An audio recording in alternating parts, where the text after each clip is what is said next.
Abafundi bashiye umzila omonakalo ngelixa beqhankqalaza kule Iyunivesithi. Phakathi kwezakhiwo zonakalisiweyo liziko lecandelo lezifundo zehospitality. When they broke in there are goods that they stole to the value of about 60,000 or so. But they also damaged property in there. 11 doors were broken.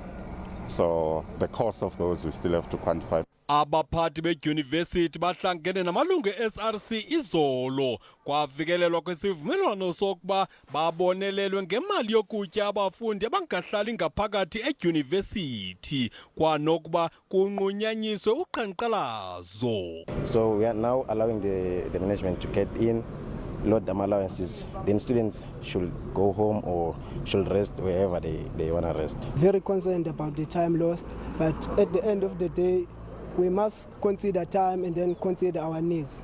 Isigaba sesibini semviwo siza kubhalwa ngoJanuwari wenyaka ozayo phambi kokuba kuqale unyaka omtsha wezifundo ngoFebruwari.